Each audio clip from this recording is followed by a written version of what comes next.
What do you get when you cross pastel colors, a retro design, and a TikTok frenzy? You get Stanley, the 110-year-old thermos brand that somehow became the hottest fashion accessory in hydration. This isn't just a cup, it's a cultural phenomenon. Later in this episode, we'll reveal how a vacuum-insulated tumbler turned into a status symbol, and why people camped outside Targets to get their hands on it. But first, let's roll back the clock, because this story starts not with TikTok, but with soldiers in World War I. Welcome back to What Made It Viral, the series where we decode the DNA of things that explode online. Today, we're breaking down the Stanley Cup craze, not the hockey one, the hydration one. We'll explore the origin, how Stanley was born in the trenches and forgotten on hardware store shelves, the climb, how a brand reboot turned rugged into chic, the tipping point, the moment TikTok moms and influencers turned the cup into a holy grail, the global spread, how Stanley conquered suburban America, teen lockers, and resale markets, the legacy, what Stanley tells us about status, scarcity, and the new rules of brand virality. Let's dive into where it all began. Stanley wasn't created for social media, it was created for steelworkers.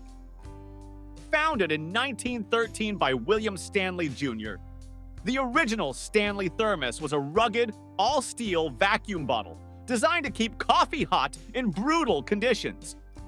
Think war zones and coal mines. It was utilitarian, durable, functional. For nearly a century, the brand thrived quietly among outdoor enthusiasts, truckers, and construction workers. It was the cup you inherited from your dad. The one covered in dents, but still working perfectly. But that legacy was also its prison. By the 2000s, Stanley was reliable, but invisible, sitting in the camping section at REI, largely ignored by women, millennials, and mainstream shoppers. Then came the shift. Stanley was acquired by PMI, Pacific Market International, and someone had a wild idea. What if we made this rugged cup pretty? Enter the Stanley Quencher. Originally launched in 2016, the Quencher was a 40-ounce tumbler with a handle, a straw, and a bold shape. Initially, it flopped. No one knew what to do with a giant-handled cup. Until a group of influencer moms did. The game changer was a blog called The Buy Guide. It was run by a group of Utah-based women who posted product finds they loved. And they loved the Stanley Quencher. They convinced Stanley to restock it. And when they promoted it to their mostly female LDS, Mormon, wellness-focused audience, it sold out fast and then sold out again. This wasn't accidental, this was strategic. Stanley gave influencers affiliate codes. They released limited edition colors. They tapped into what marketers call affinity tribes, tight-knit groups that trust each other's recommendations. One mom posts her morning routine with a Quencher. Another shows it on her Peloton. Another matches it to her manicure. Soon, the Quencher wasn't a cup. It was a lifestyle. And Stanley realized something. The cup was no longer about keeping coffee hot. It was about being seen. Then came TikTok. And the Quencher exploded. #Stanley Tumbler videos racked up millions of views. People filmed their Stanley collections, compared colorways, did ASMR lid closing content. And then came the Stanley shortages. Stanley began doing limited color drops in collaboration with Target, Starbucks, and influencers. Some of them sold out in minutes.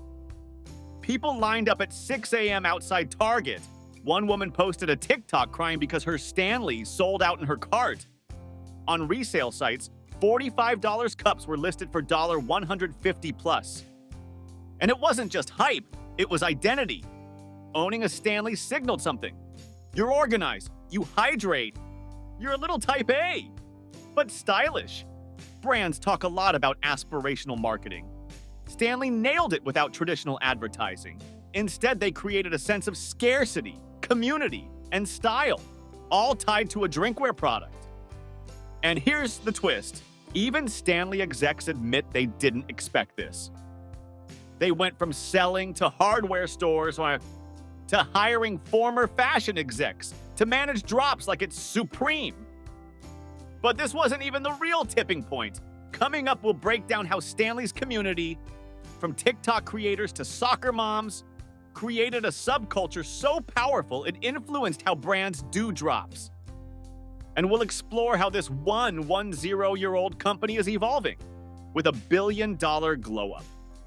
Stanley's success didn't stop in the US. Once it conquered American Instagram and TikTok, it started popping up globally. In Japan, it was embraced for its minimalist, clean design. In Australia, fitness influencers made it a gym staple. In Europe, eco-conscious consumers praised its durability. But let's talk about how it spread color psychology. Stanley released soft pinks, sage greens, matte blacks, all designed to feel Instagrammable. Drop culture, like sneaker releases, Stanley created urgency through surprise restocks. UGC dominance, user-generated content fueled 90% of its social growth. Fans posted unboxings, shelf tours, and Stanley haul videos. Even brands tried to piggyback. We saw Stanley Cup compatible car organizers on Etsy, cup holder extenders for the 40 ounces size, TikTokers comparing Stanley to dupe brands like Simple Modern. It was no longer about the cup, it was about the ecosystem. Like AirPods or Hydro Flask before it, Stanley became default cool. So what's the legacy of Stanley's viral run? Let's talk numbers. Stanley's revenue grew from $70 million in 2019 to $750 million in 2023. It now commands 70% of TikTok's water bottle discourse. The Quencher makes up over 50% of Stanley's revenue. But the real legacy? It rewrote the playbook for legacy brands. Before Stanley, few people thought, let's make hydration sexy. Let's treat a thermos like a drop model. Now, everyone from Contigo to YETI is trying to recreate the magic. More importantly, Stanley showed the power of non-traditional influence. The Buy Guide moms, not celebrities, not athletes, but they moved millions. It also proved the memification of utility.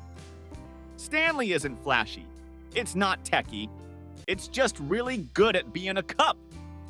But when paired with color theory, audience trust, scarcity marketing, it became a cultural object.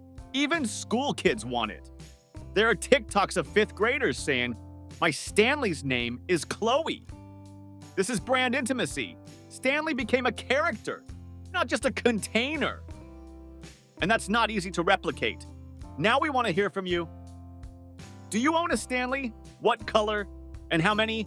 Have you lined up for a drop? Or do you think this is all just really fancy cup hype? Drop your Stanley story in the comments. And if you love decoding the science of virality, branding, and internet culture, hit that subscribe button. Because next time, we're diving into a megastar. What made Beyoncé viral? The rise of a billion-dollar global icon. From surprise albums to Super Bowl halftime shows, Beyoncé didn't just ride virality. She defined it. You won't want to miss it.